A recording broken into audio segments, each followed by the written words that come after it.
Compassion Plans, Episode 8, Easing Difficult Pregnancies. The world we live in is far from perfect. How can I effectively make a difference?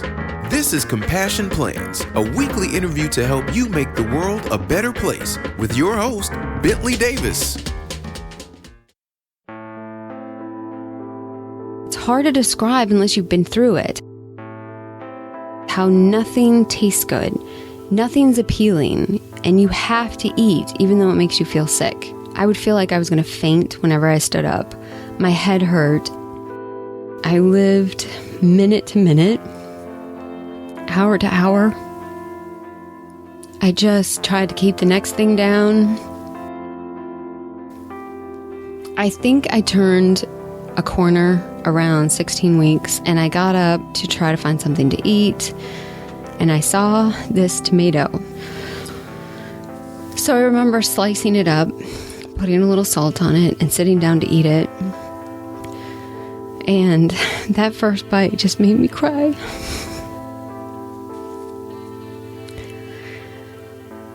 It was the first thing I tasted since getting sick that actually tasted good.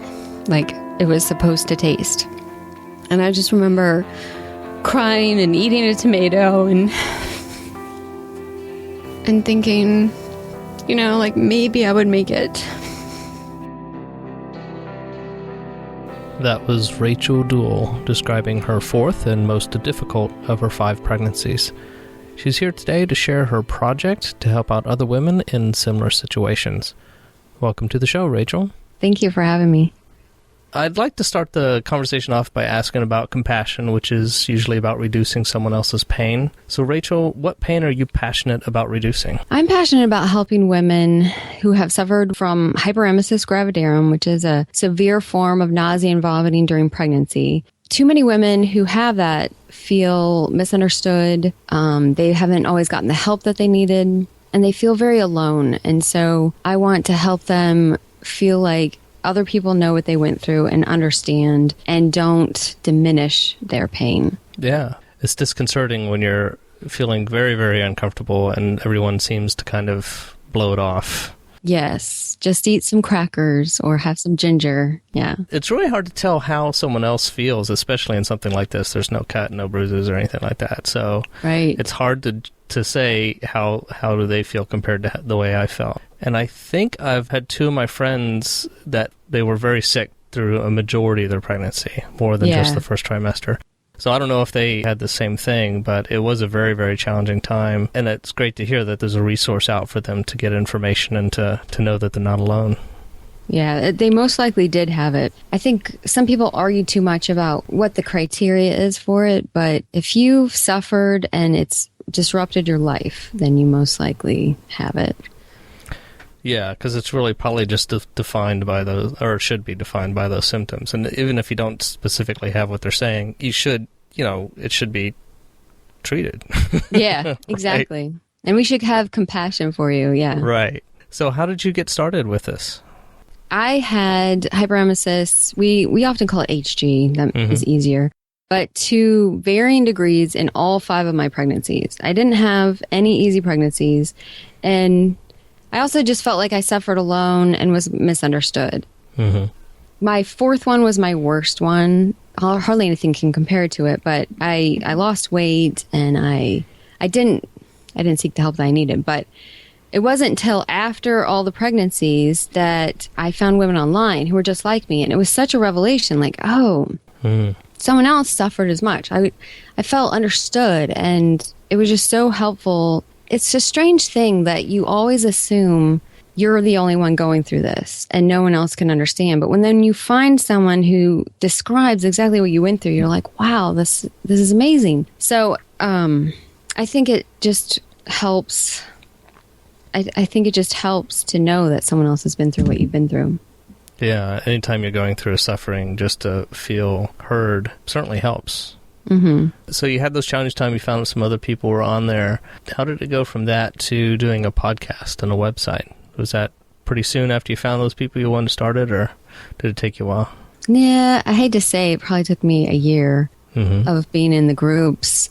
these other women were also exploring different treatment options and ideas for what causes it. And so we would talk a lot, and then new people would come in and they would ask the same questions. And so I would have that idea, like, I should start a podcast so we can talk about this. Mm-hmm.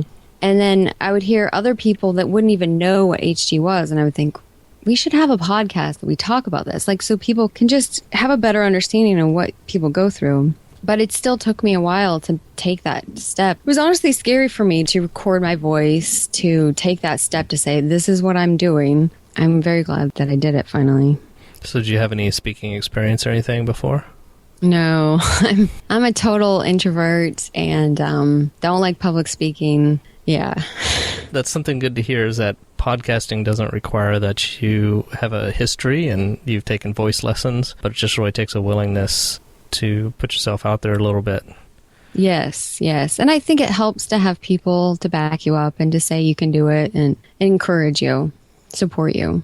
Since you kind of started the podcast and the website, have you learned any lessons the hard way that you could share with us? It's funny because if I could do it over again, I would probably do it differently, but I feel like I had to start imperfectly to get to that place. So I don't know that I would change it. Like, I think from me, the way I am, I can procrastinate forever. Mm-hmm. And so I kind of needed to just put it out there and then scramble to keep up.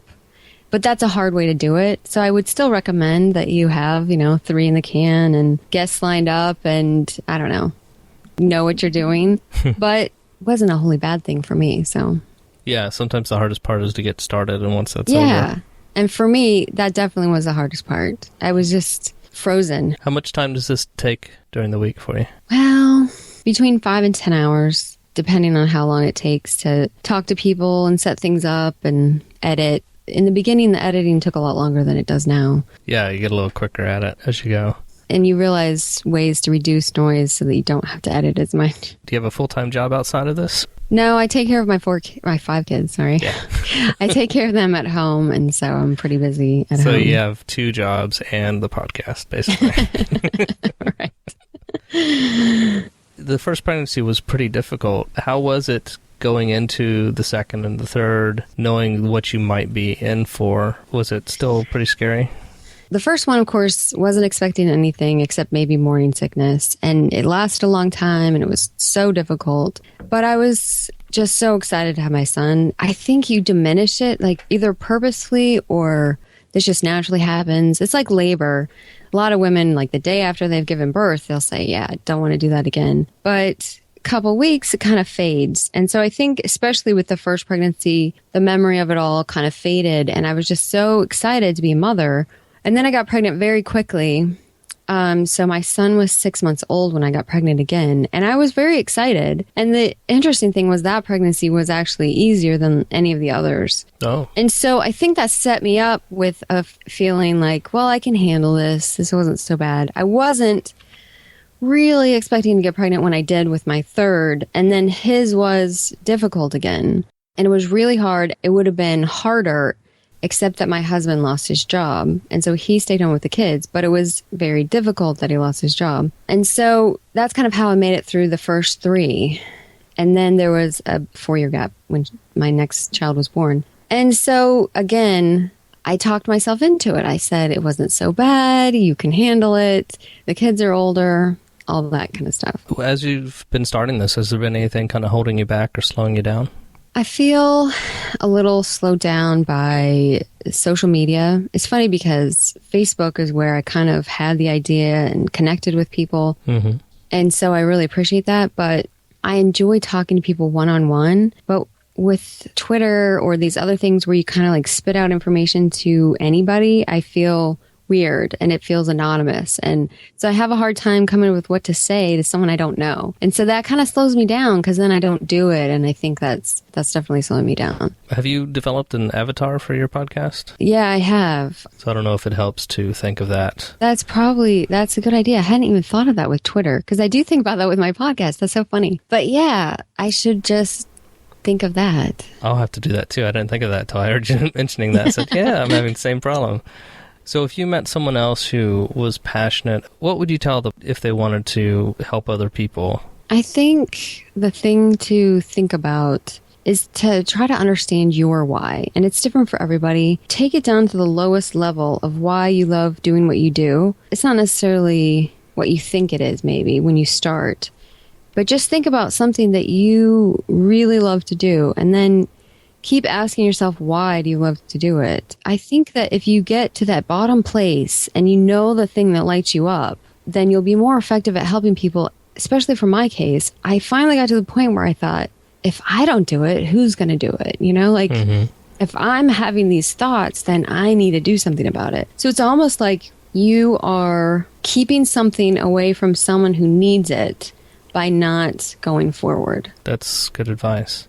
Do you have any resources or tools that you use in putting out the podcast that you'd like to share?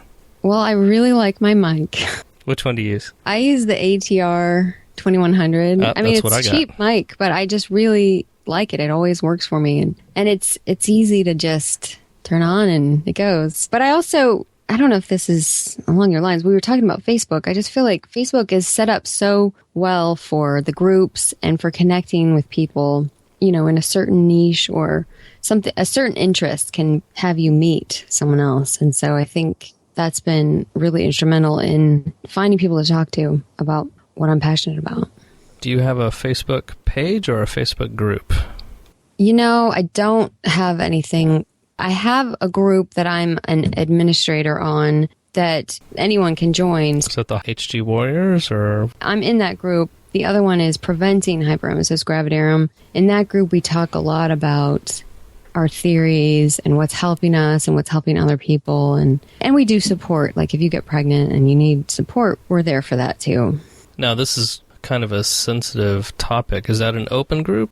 It's closed, so we have to approve you. It is a very sensitive topic. People have miscarriages and they've lost their babies and they're afraid to talk about trying to conceive again. And people aren't always excited when you're expecting again. There's really nothing off limits in the group. I know some friends that were in a fertility group, and, you know, when someone does get pregnant, you all want to be happy for each other. But there's a little bit of resentment or grief because you don't have it. Of course, I was also in singles groups for a long time. We had the exact same thing. I bet. You're getting married? You should be happy, and yet you're kind of sad, yeah. You also mentioned that you worked as a nurse. Yeah, I was on a postpartum unit, so we didn't get a lot of pregnant women, but, you know, there was overflow from L&D or whatever. I remember one woman in particular, she came in with Hyperemesis Gravidarum. She was only like 5 weeks pregnant, and they discovered while she was in the hospital that she was going to have twins. Wow. And she couldn't eat. She couldn't hardly drink. Her IVs kept blowing because she was so dehydrated. And, you know, you need IVs just to get the fluid back in. The thing that struck me, I was so upset for her. I was like, I can't believe we're not helping you here. Because we weren't really helping her. Like, we couldn't get the IVs to stay in, and anyway, we had all these problems, and all she wanted to do was just lay there in silence and didn't want to talk, you know, because you can't really talk when you're sick. But the other nurses would say things like, well, can't you just drink some juice? Why can't you just try? And, you know, all the typical things other women hear. And I thought, like, here it is. Nobody understands. And they're in the hospital. I mean, I don't know. I feel like as a nurse, we should be the most compassionate to people because they're in the hospital. But I feel like we're not always that way. If you were giving advice to a nurse that was taking care of someone like this, how would you suggest they approach that situation? Or just for friends and family, too? It's funny because when I went to nursing school, they were doing a reform of sorts about how to handle people with pain. Because with pain, you have the problem of not being able to know what someone's pain tolerance is. You don't know what kind of pain they're suffering. People act differently when they're in pain. And then there's the drug seekers, so they pretend to be in pain. And so there's this warring.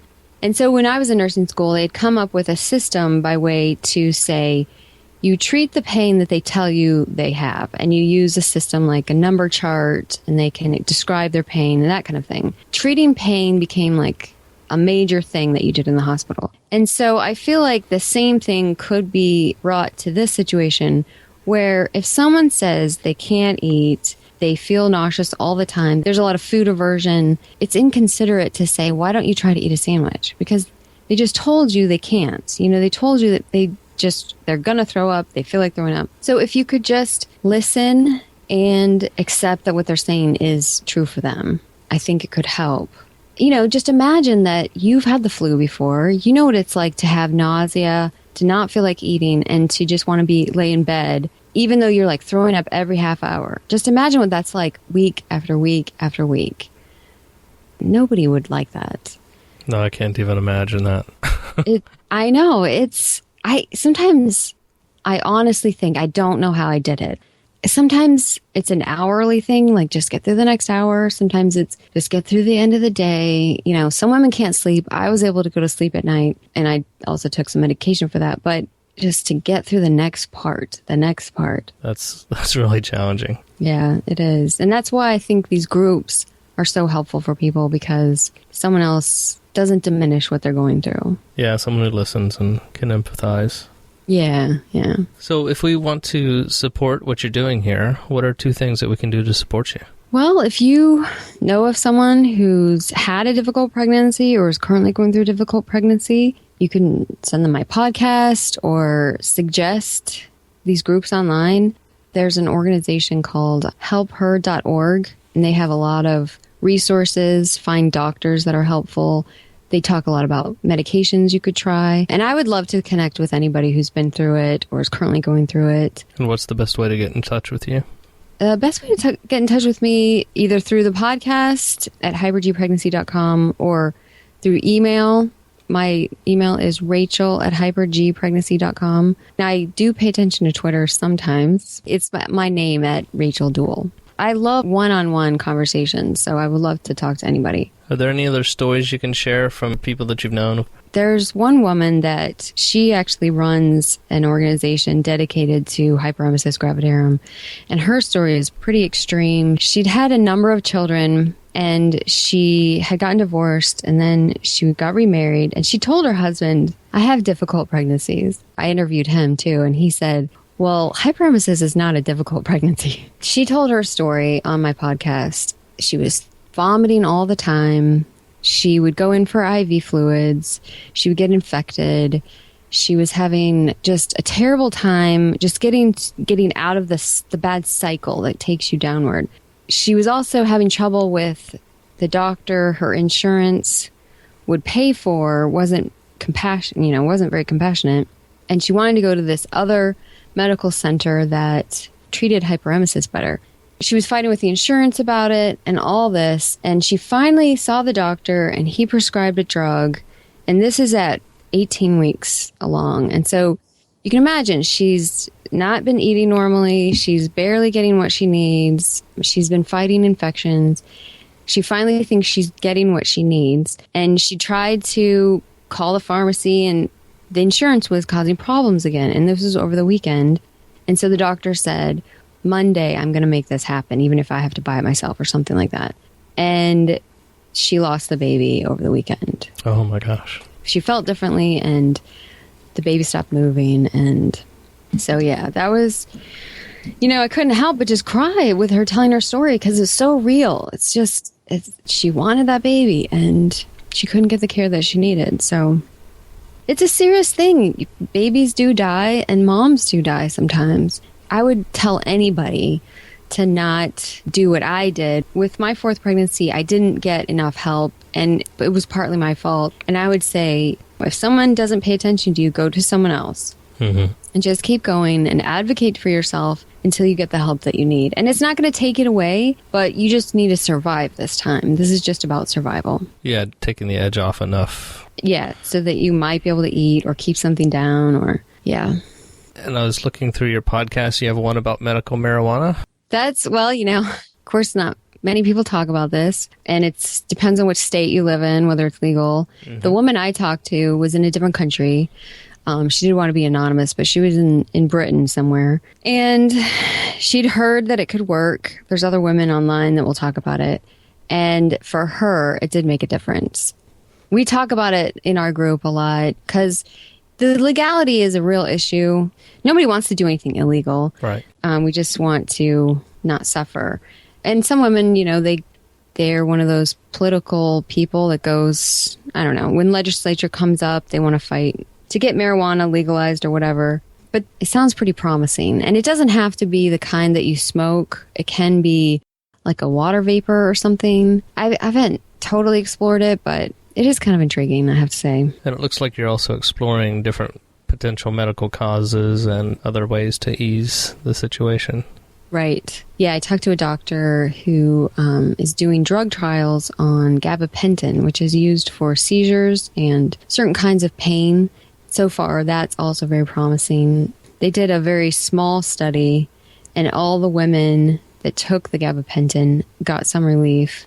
And so they're opening up a much larger study. It's a 2-week trial, and just to see if it's effective with the hyperemesis. So that looks promising too. All these things, of course, have risks, and that's the hard thing about taking a drug. People worry all the time about the other drugs that get prescribed, like the Phenergan, or we take Zofran or Unisom. Some of those things help. I mean, some people are helped a lot, and some people aren't as helped as much. But we worry, like, what's this doing to our babies? And yet, you got to eat, so... Yeah, it's a balancing of risks, unfortunately. Yes. And back to the marijuana, there's not any tests. So, like, nobody's testing this. And so we don't know what the risks are, per se. A lot of the drugs you can't have when you're pregnant is because they don't even want to do the testing. They don't even want to take the risk. Exactly. Yeah, it's kind of unethical to test a pregnant woman because you don't know what's going to happen to the baby. So, yeah.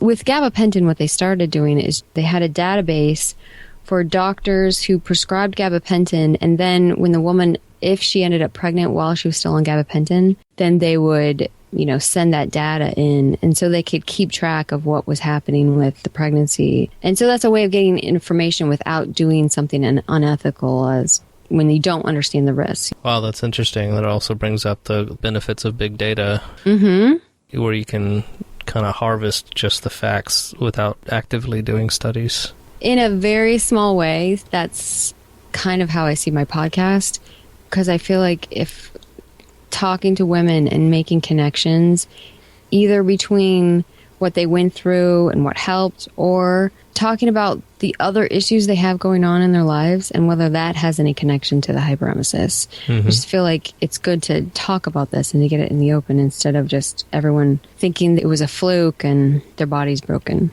What would make you feel like you really were successful with this? If it became the general understanding and policy of hospitals to take hyperemesis seriously, I think. It's like showing up at the ER when you're pregnant and in labor. They have to treat you because you're in labor. Maybe something like that, where if you show up, you report the symptoms and you're pregnant, that they would treat it like a serious illness. Yeah, and imagine on the same token, just the awareness in the general population that this is something that happens, and we need to support and suggest that they go in and see a doctor for not to suffer through it. Right. The other woman I was talking about, she runs the Aid and Ray Foundation for Hyperemesis Gravidarum. She thinks that it's growing, and, who knows? We don't have good numbers on it, but if it's growing, it's another reason to try to get in front of it now, because maybe something in the environment is causing it. We just don't know. And so paying attention to it now is better than waiting, and if it does increase in number. And I like that for episode 6, you interviewed a dad. Yeah.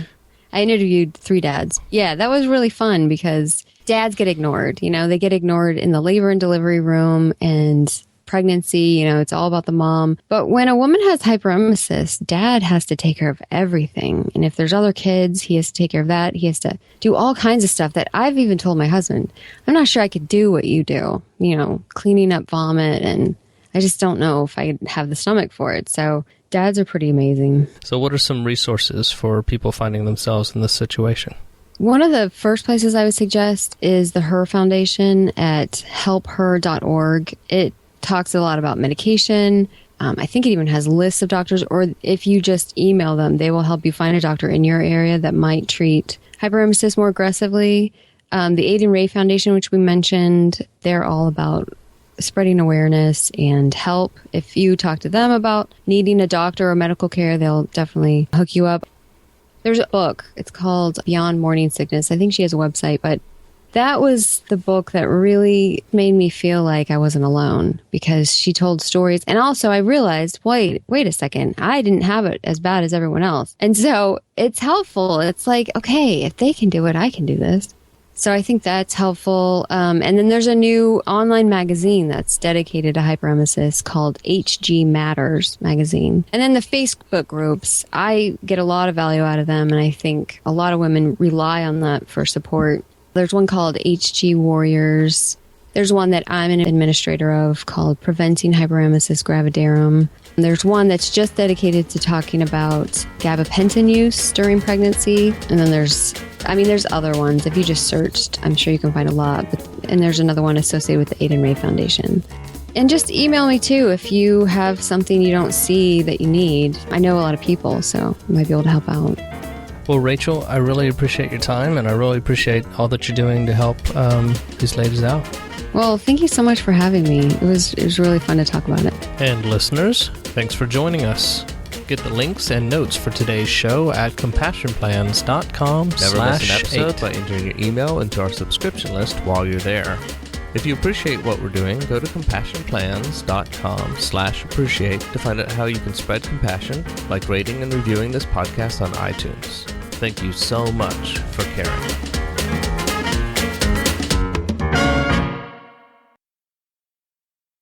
If you could change one thing about the world in this area to help people with this, what would be that thing that you change? That's a really good question. I don't know if you're saying not to have it go away. Oh, well, that's a good point. Yeah, it'd be nice if we just found a cure, right? Yeah, right.